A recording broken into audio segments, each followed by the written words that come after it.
Bom, na Venezuela hoje a gente tem uma situação muito convulsiva que combina uma crise política muito importante, a mais importante desde a morte do Chávez, com uma crise econômica também muito profunda,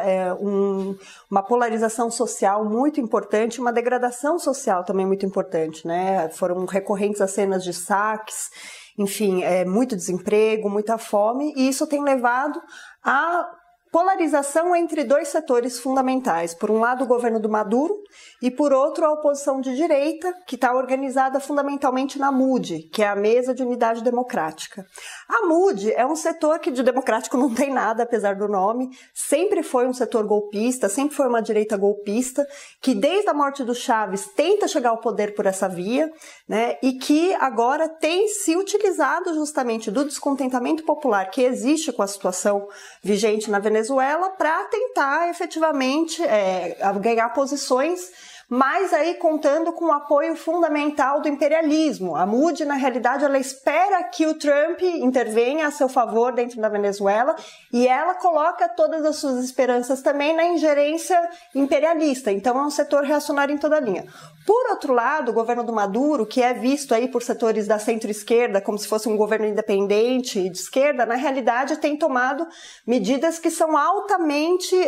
maléficas para a classe trabalhadora. E nesse sentido tem se distanciado totalmente, tem sido o oposto de um governo efetivamente de esquerda, né? Para que se tenha uma ideia, o governo do Maduro ele vem se apoiando cada vez mais nas Forças Armadas. Hoje existem cerca de 2.000 generais na Venezuela que controlam setores importantíssimos da economia, como o setor portuário e também o petróleo, que é muito importante na Venezuela, o que demonstra que o Maduro vem levando adiante aí uma série de medidas autoritárias contra a classe trabalhadora, como a proibição das manifestações, a militarização das fábricas, a proibição das eleições sindicais, né, que faz com que ele seja um governo que nós, marxistas revolucionários, caracterizamos como bonapartista. E essas medidas, elas não são maléficas simplesmente para a oposição de direita, elas impedem que a classe trabalhadora justamente se organize para dar uma saída independente para a crise no momento em que os trabalhadores são justamente o setor que deveriam se colocar diante, né, de toda a população aí e impor com seus métodos históricos uma solução. Então, é uma medida do Maduro absolutamente maléfica, né, absolutamente contrária ao que um governo de esquerda deveria fazer, e nesse sentido, a situação da Venezuela é bastante distinta da situação que ocorreu no Brasil quando se deu o golpe, né, porque apesar do PT também não ser um governo de esquerda há muito tempo, né, desde que, enfim, antes até mesmo do Lula subir ao poder, na realidade essas medidas bonapartistas ainda não estavam em curso. Bom, desde que a crise da Venezuela começou a se aprofundar, o Trump ele já veio aí anunciando sanções, né, sanções econômicas, numa tentativa de golpear o governo do Maduro, né, e nesse sentido ganhar posições para fortalecer os setores da oposição de direita, os setores que efetivamente estão organizados em torno da MUD, e nesse sentido ganhar posições para sua política no que sempre foi o quintal do imperialismo, né, as semicolônias sul-americanas, latino-americanas. Ele agora deu uma escalada no seu discurso, né, ele chegou a dizer que todas as opções estariam na mesa, inclusive a opção militar, mas de fato seria realmente bastante difícil que ele lançasse mão desse tipo de medida, né? Tanto é que o seu próprio ministro da Defesa, James Mattis, ele saiu dizendo que, após essa afirmação do Trump, que seguiria a alternativa diplomática, vamos dizer assim, né? E o Maduro vem efetivamente dando uma série de demonstrações de que quer entabular um diálogo com os Estados Unidos. Mas, de qualquer maneira, essa escalada do discurso repressivo, né, ofensivo, imperialista do Trump sobre a Venezuela tem que ser rechaçado em todo nível. Porém, tem um elemento que é importante que a gente tem em mente, que é que a dificuldade realmente de levar adiante uma ofensiva desse tipo, né? O Trump ele está imerso em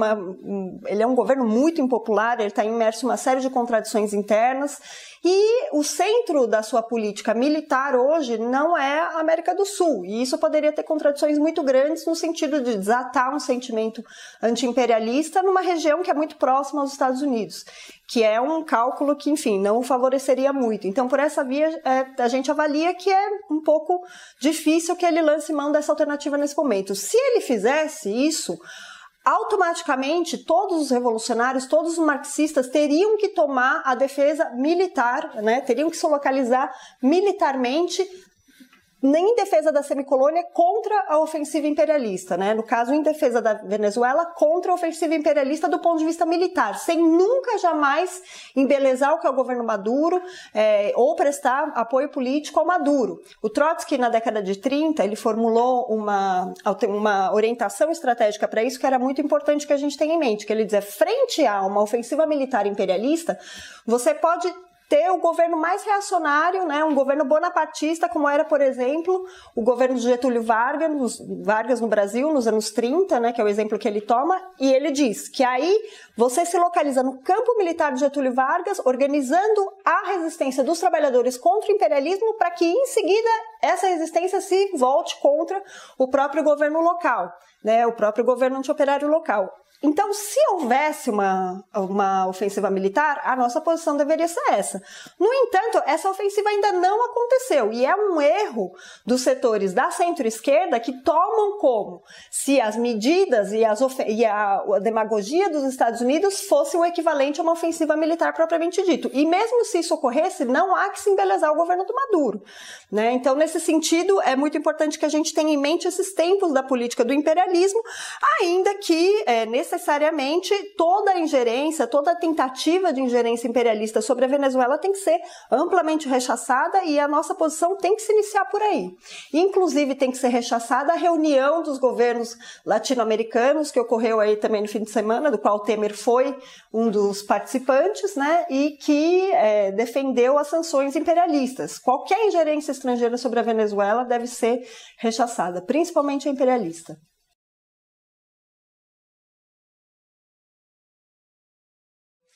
Bom, a Constituinte, convocada pelo Maduro, foi uma tentativa de garantir a sua localização, né, a sua permanência no poder, e ele vendeu essa Constituinte como se fosse a grande solução para o país. No entanto, como ela foi convocada com o apoio dos militares, nesse contexto, né, de bonapartização, de, enfim, cerceamento total das liberdades dos trabalhadores em se organizar, ela está inserida também nesse contexto, e nesse sentido ela não pode responder aos interesses estratégicos da classe trabalhadora e do povo nesse momento de crise, né? Então a Constituinte, ela está organizada de uma forma tal em que praticamente funciona como um comitê do PSUV, que é o partido do Maduro, né? Ele garantiu aí que fosse uma Constituinte bastante monolítica, não passou por nenhuma consulta para que ela fosse instaurada popular, né? E também não passa justamente pela organização dos trabalhadores, para que os trabalhadores possam debater e possam eleger seus representantes revogáveis a todo momento, no sentido de constituir uma saída operária dos trabalhadores para essa crise na Venezuela. Então, nesse sentido, é uma Assembleia Constituinte que não é livre nem soberana, né? Ela já nasce aprisionada pelos interesses do Maduro e, nesse sentido, não responde às necessidades dos trabalhadores hoje.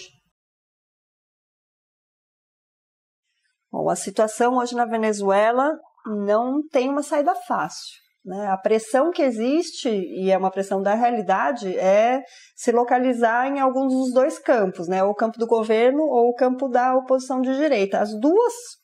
posições não são favoráveis aos trabalhadores. Então, realmente, é uma situação difícil na medida em que os trabalhadores eles estão impedidos até mesmo de se manifestar.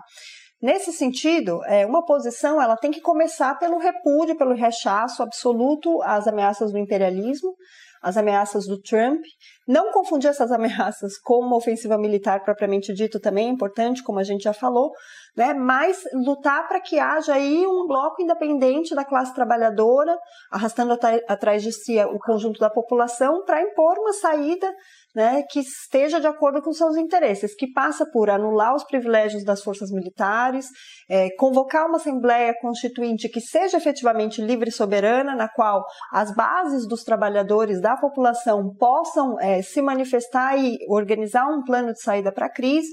né, e nesse sentido impor uma saída totalmente independente, seja do governo do Maduro, seja da oposição de direita golpista, né, passando aí pelo rechaço ativo em relação ao imperialismo. Não é uma alternativa fácil de ser construída, mas é a alternativa que efetivamente pode dar uma resposta e, nesse sentido, anular aí enfim, esse ataque às liberdades democráticas dos trabalhadores, né, para que haja, de fato, uma saída pela esquerda, efetivamente pela esquerda, né?